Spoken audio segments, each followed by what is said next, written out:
Now to incorporate this to our trig ratios, again, we are working with right triangles, so we're working with Pythagorean theorem, which means we have to solve missing sides. So let's say we have 4, 2, and I'm missing side C, and I want my trigonomic ratios.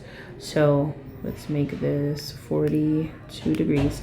So just to go over the ratios, we have a certain set of ratios with opposite, hypotenuse, and adjacent.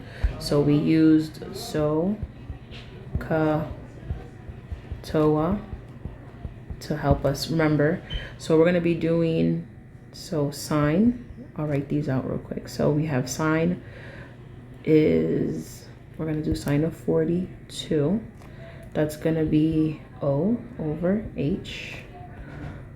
Cosine of 42 degrees, that's going to be A over H. Tangent of 42 is O over A. So I'm copying this, this, and this. And then remember, if we learn the other three in the specific order, we can just flip it on the other side when we have whole numbers. For this one though, because we're going to have rational numbers, we're not going to flip it, but it's still good for you to memorize them in a specific order so that it helps you organize them. So I'm going to do, so sine, cosine, tangent, cosecant, cosec of 42, that's H over O, so that's the opposite of sine. And then we're going to do secant of 42, which is H over A, that's the opposite of cosine. And then last we have cotangent of 42, which is the opposite of tangent, so it's going to be A over O. So let's find out our missing side, and then we can label our parts. So first thing, we have to use Pythagorean theorem to solve C, this missing side. How do I know it's C? Because it's the one directly across my 90-degree box, and that is also our hypotenuse.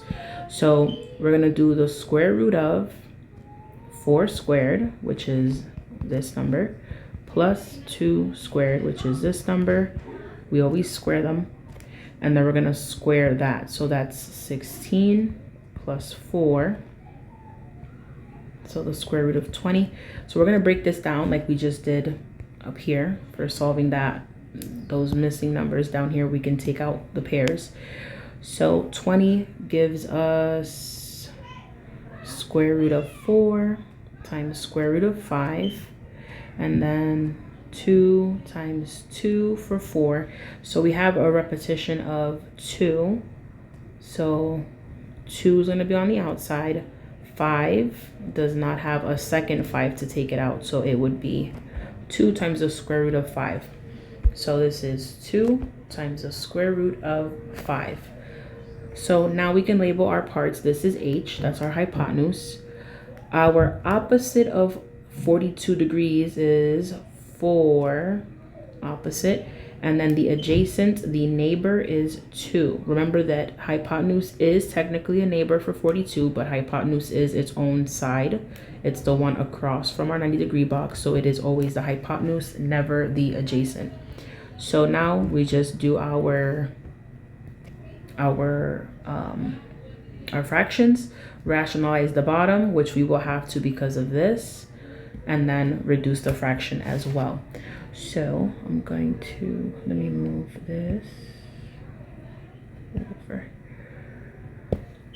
Okay, so the first one, sine of 42, is O over H. O is 4. H is 2 times the square root of 5. So as we just learned, we're going to bring up that 5 because 5 cannot be broken down. So we're just going to bring it up. So we have 4 times the square root of 5. We're going to keep the 2 that we had at the bottom, bring out that 5 to multiply it times 5. So just to add on another little note here, we can multiply 2 times 5, that's 10, and then break it down with the 4. Or we can break down 4 and 2 because I know that 4 times 2 is 2, so that kind of saves us some time. So if we do 4 divided by 2, that gives us positive 2.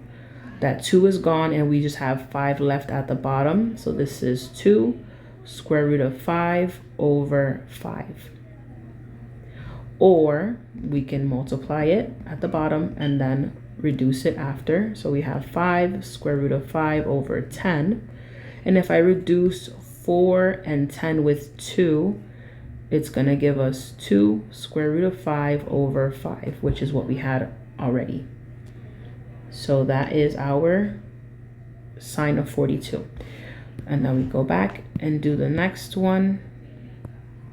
We have adjacent over hypotenuse. Adjacent is 2a right here. So this is going to be 2 over 2 times the square root of 5. So for this one, we're going to bring up the 5 again because 5 cannot be broken down. So we have 2 square root of 5 over the 2 that we already had on the outside, and then bring over that 5. Here, we want to eliminate the 2's here. We don't want to have to multiply 2 times 5 since 2 and 2 are the same exact number. Just eliminate it. It's going to make it a little bit easier. So we're left with 5 over square root of 5. We cannot do this 5 and this 5 because the first 5 has a square root box over it. So this is going to stay as is. Next we have O over A, opposite over adjacent. This is just 4 over 2. So this one is just, we're just going to divide 4 divided by 2. That's 2, and that's it. That one's easy.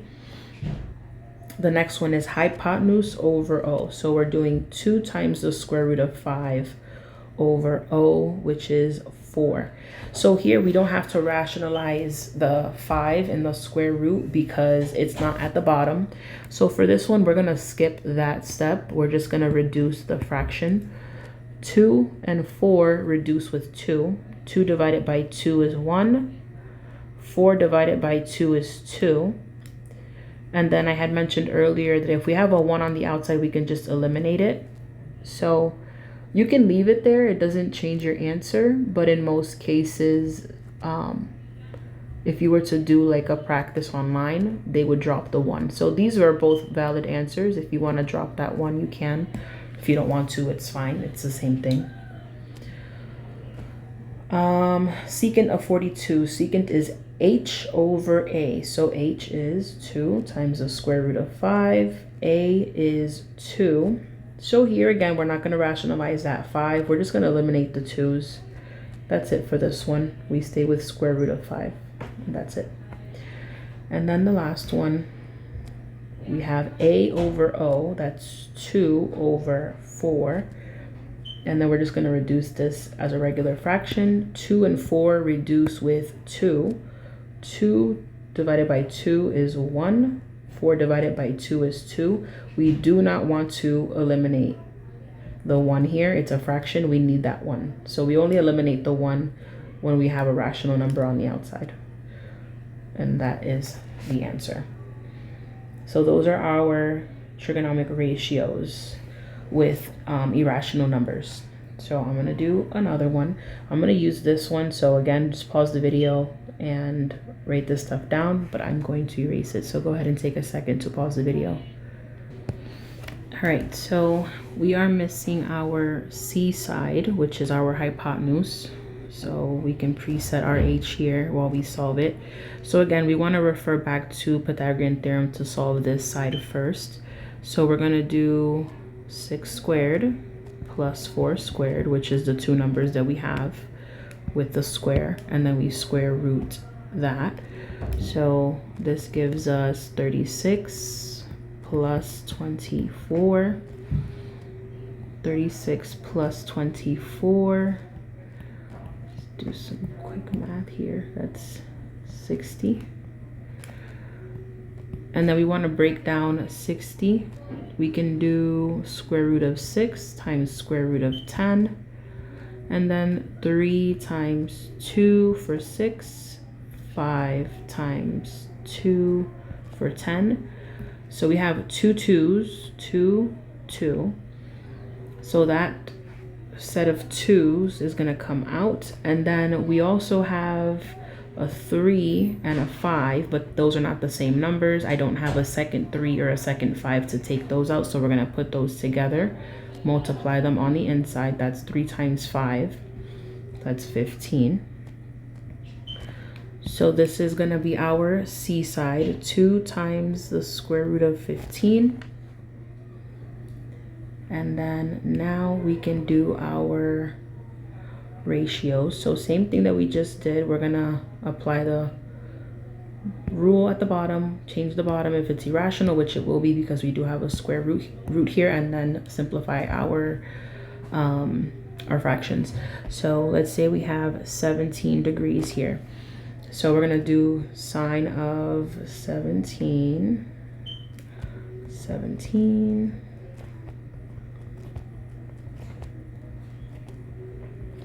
So sine of 17 is opposite over hypotenuse. So the number opposite of 17 is 4. So let's label this is opposite. So that means that this is adjacent, which is its neighbor. So we have opposite over adjacent, opposite over hypotenuse, O over H. So we have 4 over 2 square root of 15. So again, we can bring up the 15 now, or we can reduce 4 and 2 now. I would reduce 4 and 2 just because they give us a whole number of 2. So we eliminate at least that from the bottom, the 2 from the bottom. And then now we have left is to bring up the 15. So we have 2 times the square root of 15, and then just bring out the 15. Since we already reduced 4 and 2 first up here, we don't have to reduce again over here. So that is the answer for that one. Next we have adjacent over hypotenuse. So we have 6 over 2 square root of 15. So same thing, 6 and 2 are divisible. So I'm going to go ahead and do 6 divided by 2. That gives me a whole number of 3 at the top. So the 2 is gone at the bottom. The square root of 15 is still there.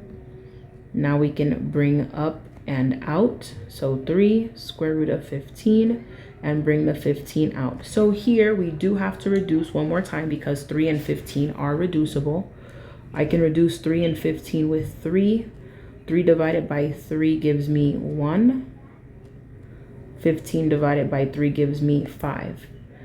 So we have 1 times the square root of 15 over 5. Again, we can eliminate the 1 if you want to. So that is the answer, or we can just do square root of 15 over 5. Remember, these are both valid answers. The 1 does not change your answer. And do not do 15 divided by 5 because the 15 has a square root box and it cannot be reduced in the same way. Let me bring this over here.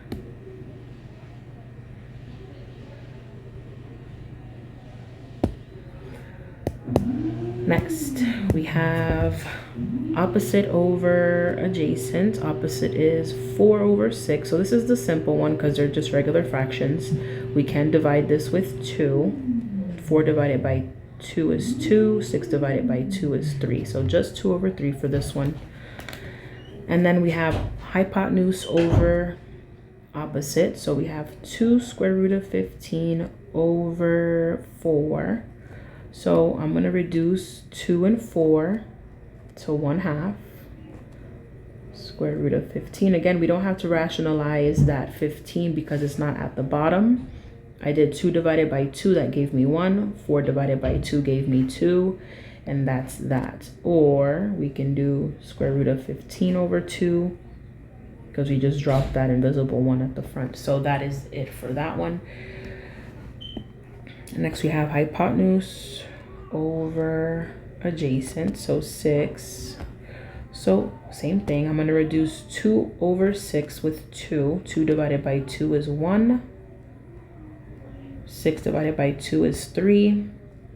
So that is our answer. Or we can drop the invisible 1, leaving square root of 15 over 3, which again, I do not want to do 15 divided by 3 because 15 is in the square root box.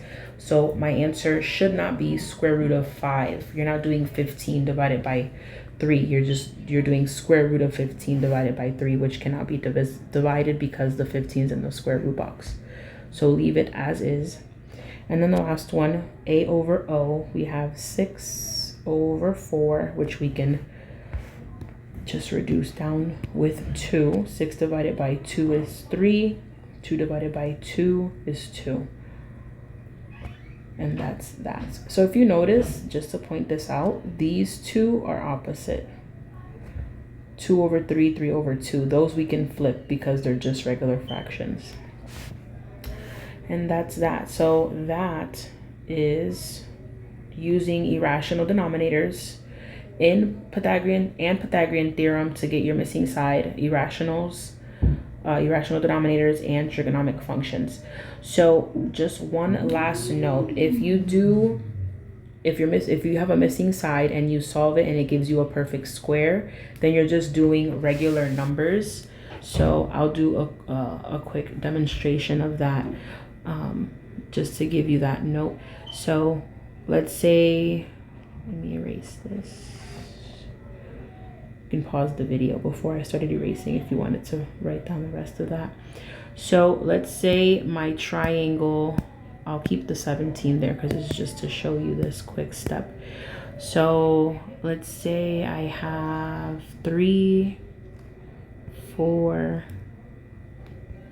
actually no, let's do 4, 5, and then I'm missing my C side. So if I were to have this as a triangle, we would do square root of 5 squared plus 4 squared. That gives us 25 plus 16, 40, no wait, sorry, hold on, is 6, okay, it's 3 squared, 4 squared, that gives us a perfect square, 3, 4, sorry about that. Okay, so let's do 3 squared plus 4 squared. That gives us 9 plus 16, which is square root of 25, and the square root of 25 is 5. So since we have just three regular numbers, at that point you would just be putting 3 over 4, 4 over 5, 5 over 3, 5 over 4, things like that. So this one wouldn't require the irrational denominator part because we don't have any irrational denominators here. So when you do that very first step, the Pythagorean theorem, and you get a perfect square, that's the easy part. You're just putting two numbers over each other. But if you get a irrational number or an unperfect square root like we did up here, like, you know, square root of 12, square root of 3, square root of 48, then that's where we have to take that extra step and do our rational denominators. So just keep an eye out for that.